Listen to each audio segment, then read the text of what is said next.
സ്ഥാനാർത്ഥികളെയാണ് CPM പ്രഖ്യാപിക്കാൻ പോകുന്നത്. ഇടതുപക്ഷ ജനാധിപത്യ മുന്നണി ഇന്നലെ യോഗം ചേർന്ന് CPMന് മത്സരിക്കാൻ അനുവദിച്ച സീറ്റുകളിലേക്കുള്ള സ്ഥാനാർത്ഥികളെ പാർട്ടി സംസ്ഥാന കമ്മിറ്റി അംഗീകരിച്ചിരിക്കുകയാണ്. Kasaragod KP Satheesh Chandran, Kannur PK Sreemathi teacher, Vadakara P Jayarajan,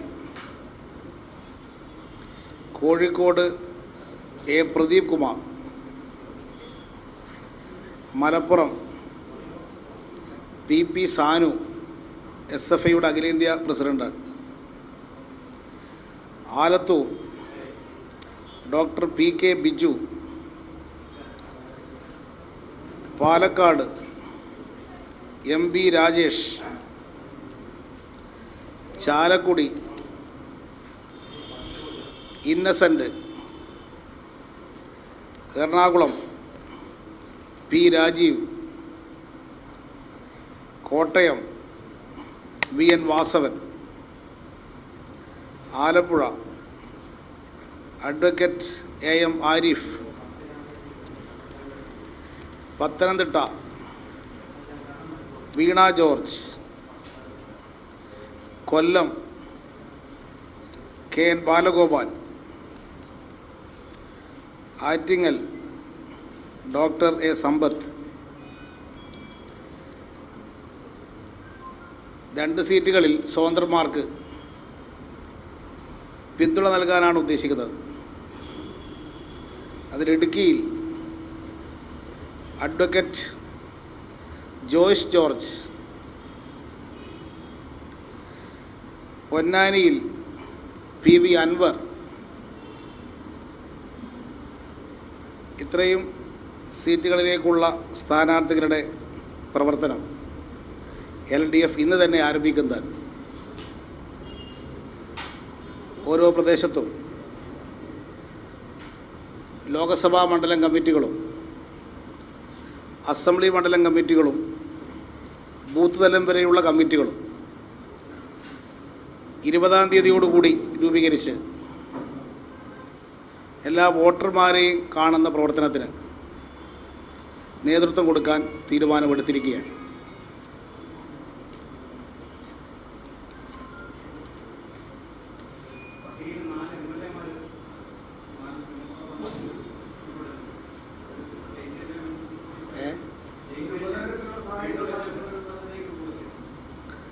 ഉപതെരഞ്ഞെടുപ്പിനെ നേരിടുന്നതിന് വേണ്ടി LDFന് യാതൊരുവിധ പ്രയാസവുമില്ല. LDFൻ്റെ ആത്മവിശ്വാസമാണ് അത് തെളിയിക്കുന്നത്. LDFൻ്റെ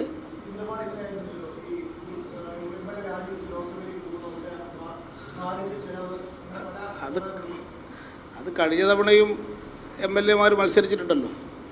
MAVV കഴിഞ്ഞ തവണ MLA ആയപ്പോഴല്ലേ മത്സരിച്ചത്. MLA മാർ മത്സരിക്കുന്നത് ആദ്യമായിട്ട് മത്സരിക്കുന്നതൊന്നുമല്ല, മുൻകാലങ്ങളിലും മത്സരിച്ചിട്ടുണ്ട്.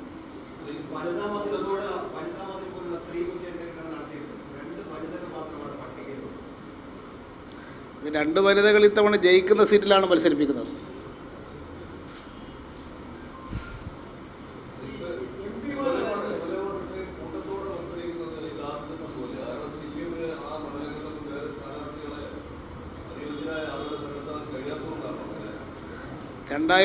ൽ UDFൻ്റെ 4 MLA മാർ കൂട്ടത്തോടെ മത്സരിച്ചിരുന്നു. അന്നവർ ജയിക്കുകയാണ് ചെയ്തത്.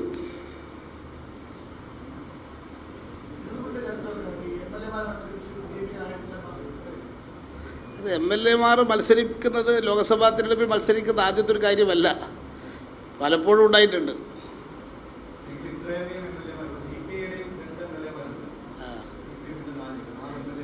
ലോകസഭാ തിരഞ്ഞെടുപ്പിലെ വിജയം ഇത്തവണ വളരെ പ്രധാനമാണ്.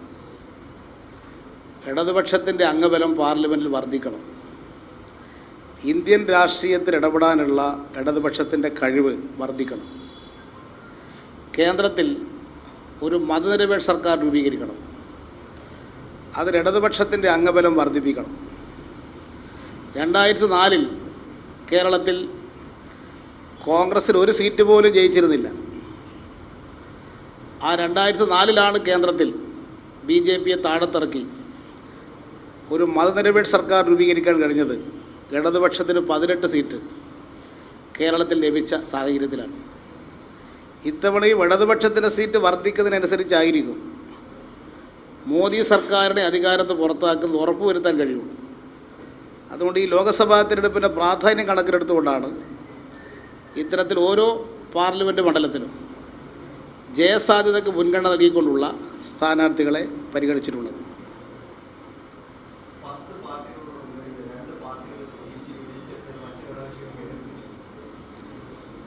പത്ത് കക്ഷികൾ മുന്നണിയിലുണ്ടെങ്കിലും ഈ നിൽക്കുന്ന 20 സ്ഥാനാർത്ഥികളും ഇടതുപക്ഷ ജനാധിപത്യ മുന്നണിയുടെ സ്ഥാനാർത്ഥികളാണ്.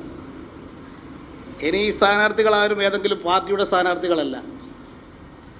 മുന്നണി ഇന്നലെ അംഗീകരിച്ചതോടുകൂടി 20 പേരും ഇടതുപക്ഷ ജനാധിപത്യ മുന്നണിയുടെ സ്ഥാനാർത്ഥികളായിട്ട് മാറുകയാണ്.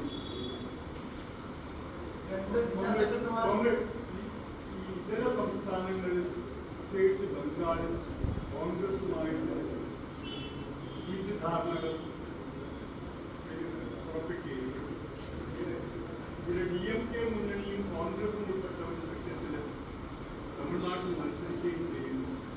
ആ നിലപാടുകളൊക്കെ കേരളത്തിൽ പാർട്ടിയുടെ പുതിയ സാധ്യതകളെ കുറയ്ക്കാനായിട്ട് അല്ലെങ്കിൽ തരത്തിലുള്ള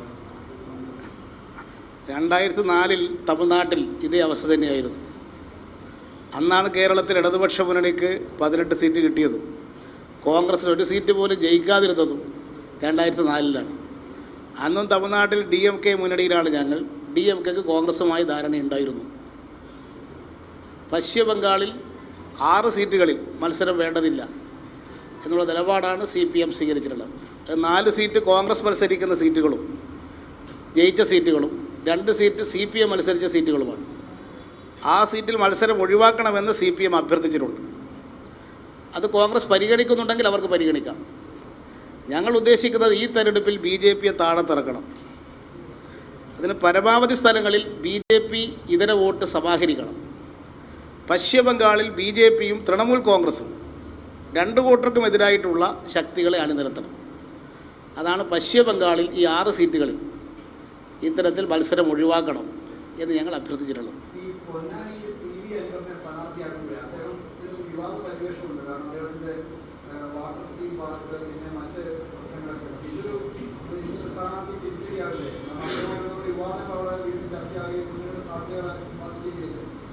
അത്തരം ആരോപണങ്ങളൊന്നും അടിസ്ഥാനരഹിതമായിട്ടുള്ള ആരോപണങ്ങളാണ്. അതെല്ലാം നേരത്തെ ഉയർന്നു വന്ന ആരോപണങ്ങളാണ്. അതെല്ലാം പരിശോധിക്കുകയും അതിന് അർത്ഥമില്ലെന്ന് കണ്ടതുമാണ്. അതുകൊണ്ട് അത്തരം വിവാദങ്ങളൊന്നും ഈ ഇലക്ഷനിൽ ഏശാൻ പോകുന്നില്ല.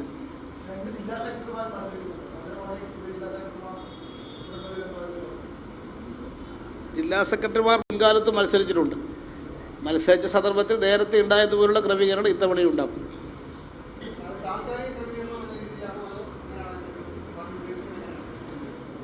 അതിപ്പോൾ ഓരോ സ്ഥലത്തും സ്ഥിതിഗതികൾ നോക്കി തീരുമാനിക്കും.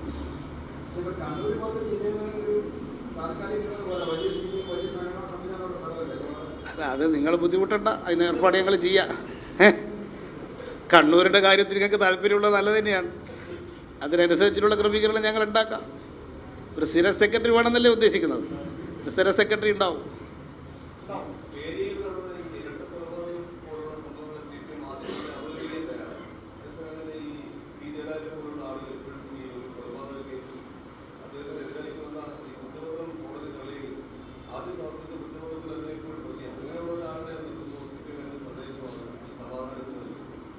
ഒരു കേസിൽ ശിക്ഷിക്കപ്പെട്ട് 2 കൊല്ലം ശിക്ഷിക്കപ്പെട്ട ആൾ മാത്രമേ സ്ഥാനാർത്ഥിയാകുന്നതിന് അയോഗ്യതയുള്ളൂ. കേസിൽ പ്രതിയായ ആളുകളെ സ്ഥാനാർത്ഥിയാക്കാൻ പാടില്ല എന്ന നിയമത്തിൽ വ്യവസ്ഥയില്ല. കേസിൽ പ്രതിയായ ആളുകളെ സ്ഥാനാർത്ഥിയാക്കാൻ പാടില്ല എന്ന് വന്നാൽ കോൺഗ്രസ്സിൽ എത്രയാൾക്ക് സ്ഥാനാർത്ഥിയാകാൻ പറ്റും?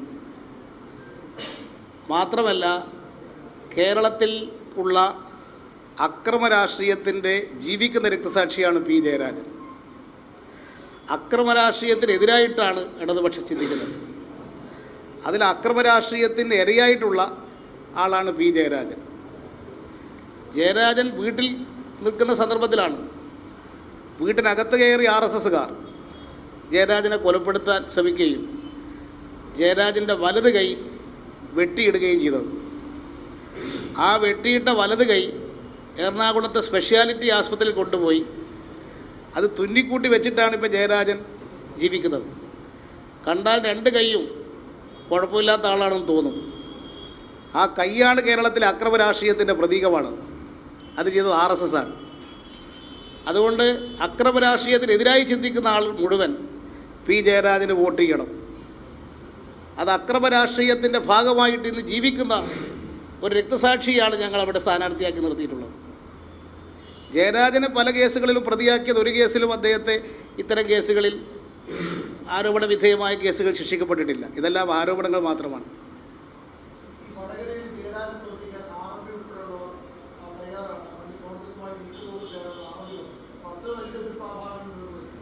RMP കഴിഞ്ഞ തവണയും മുല്ലപ്പള്ളി രാമചന്ദ്രൻ്റെ കൂടിയായിരുന്നല്ലോ. ഇത് കേട്ടാൽ തോന്നും RMP കഴിഞ്ഞ തവണയൊക്കെ ഞങ്ങളെ സഹായിച്ച പാർട്ടിയാണെന്ന്.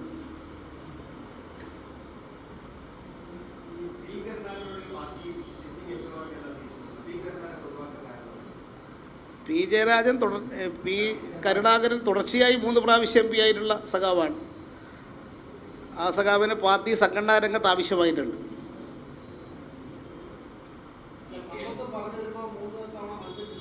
ആര്? അല്ലാതെ തുടർച്ചയായിട്ടല്ല. അതൊക്കെ ഞങ്ങൾ നോക്കിയിട്ടുണ്ട്.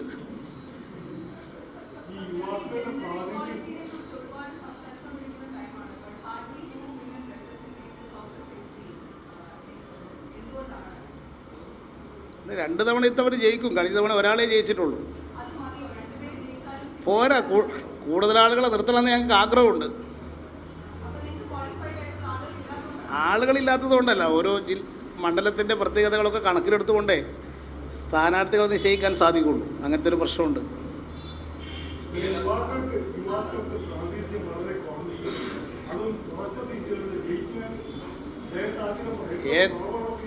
ഏറ്റവും പ്രായം കുറഞ്ഞ സ്ഥാനാർത്ഥിയാണ് VP സാനു. SFIയുടെ അഖിലേന്ത്യാ പ്രസിഡൻ്റാണ് അദ്ദേഹം. കോട്ട പിടിക്കൽ അങ്ങനെയുള്ള ചെറുപ്പക്കാരല്ലേ കോട്ട പിടിക്കാർ. SFI പ്രസിഡൻ്റ് ആയിരിക്കുമല്ലേ സുരേഷ് കുറുപ്പ് കോട്ടയത്ത് ജയിച്ചത്. എല്ലാവരും തോറ്റ സമയത്തല്ലേ അദ്ദേഹം ജയിച്ചത്. അങ്ങനെയുള്ള അത്ഭുതങ്ങൾ സൃഷ്ടിക്കുന്നത് വിദ്യാർത്ഥികളാണ്.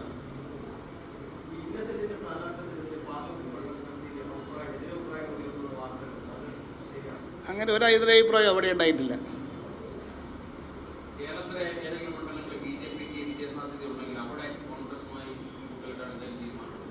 കേരളത്തിൽ ഒരു മണ്ഡലത്തിലും BJPക്ക് വിജയസാധ്യതയില്ല. ഇവിടെ കേരളത്തിൽ LDF UDF തമ്മിലാണ് എല്ലാ മണ്ഡലത്തിലും മത്സരം നടക്കുന്നത്. ഒരു മണ്ഡലത്തിലും ഇത്തവണ BJPയുമായിട്ട് മത്സരം 2ാം സ്ഥാനത്തില്ല. തിരുവനന്തപുരം മണ്ഡലത്തിലുമില്ല.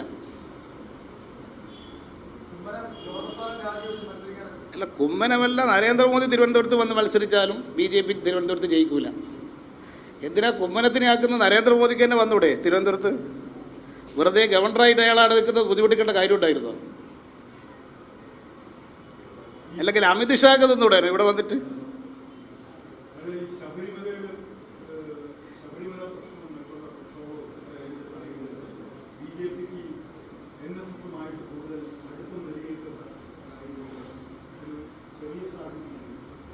അതൊക്കെ വെറുതെ ഉള്ള ആഗ്രഹ പ്രകടനങ്ങൾ മാത്രമാണ്.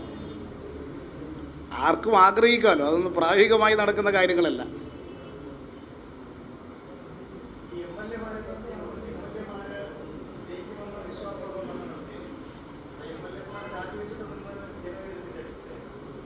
അല്ല, അതാ ആ അസംബ്ലി മണ്ഡലത്തിലെ ജനങ്ങളോട് കാണിക്കുന്നൊരു വെല്ലുവിളിയായിരിക്കില്ലേ? അപ്പോൾ ജയിച്ച് കഴിഞ്ഞിട്ട് രാജിവെച്ചാൽ അവർക്ക് പ്രയാസമില്ലല്ലോ. അല്ലെങ്കിൽ അത്രയും മാസങ്ങളൊരു MLA ഇല്ലാത്ത അവസ്ഥ വരില്ലേ അവിടെ? ജയിച്ച് അല്ല, ഇത് ഇലക്ഷനല്ലേ? ഇലക്ഷൻ സ്വാഭാവികമായിട്ടും ജനങ്ങളുടെ മുമ്പിലല്ലേ കാര്യങ്ങൾ അവതരിപ്പിക്കുന്നത്. ജനത്തിൻ്റെ പരിശോധനയ്ക്ക് വേണ്ടി വെക്കുന്ന പ്രശ്നങ്ങളല്ലേ ഇതൊക്കെ? ജനങ്ങളുടെ തീരുമാനം അല്ലേ ഞങ്ങൾ അംഗീകരിക്കുക.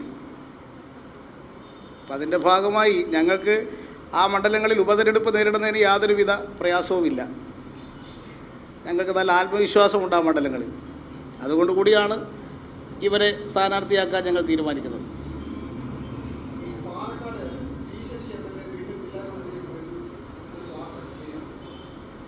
അല്ല, അയാൾ ജില്ലാ കമ്മിറ്റിയിൽ വന്നിട്ട് കുറച്ചായി. നിങ്ങളിപ്പോഴേ വാർത്ത കിട്ടിയിട്ടുള്ളത് ശരിയാണ്. അല്ല, കണ്ണൂർ ജില്ലാ കമ്മിറ്റിയിൽ അദ്ദേഹത്തെ ഉൾപ്പെടുത്തിയിട്ട് കുറച്ച് മാസമായി. നിങ്ങൾക്ക് ഇന്നേ വിവരം കിട്ടിയിട്ടുള്ളതാണ് പ്രശ്നം. ഉൾപ്പെടുത്തിയിട്ട് കുറച്ചായി.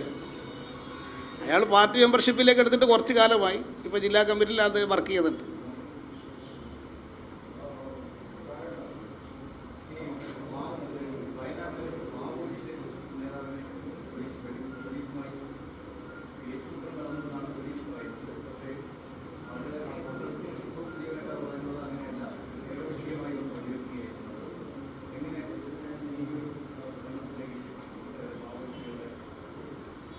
മാവോയിസ്റ്റിൻ്റെ ആക്രമണം അവിടെ ഉണ്ടായി എന്നുള്ളതാണല്ലോ അവിടുത്തെ CCTV ദൃശ്യങ്ങൾ വ്യക്തമാക്കുന്നത്.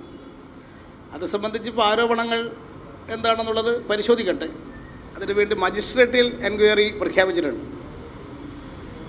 സുപ്രീം കോടതിയുടെ മാർഗനിർദ്ദേശപ്രകാരം ഉള്ള എല്ലാ നടപടികളും ഈ പ്രശ്നത്തിൻ്റെ പേരിൽ സ്വീകരിക്കുന്നതായിരിക്കും. സുപ്രീം കോടതി നിർദ്ദേശിച്ചിട്ടുള്ളത് പോലീസ് അന്വേഷണം മാത്രം പോരാ, മജിസ്ട്രേറ്റ് തലത്തിലുള്ള അന്വേഷണം വേണമെന്നുള്ളതാണ്. അതിൻ്റെ ഭാഗമായി സുപ്രീം കോടതി നിർദ്ദേശപ്രകാരമുള്ള മജിസ്ട്രേറ്റ് തല എൻക്വയറി ഇതിൻ്റെ ഭാഗമായിട്ട് നടത്തും.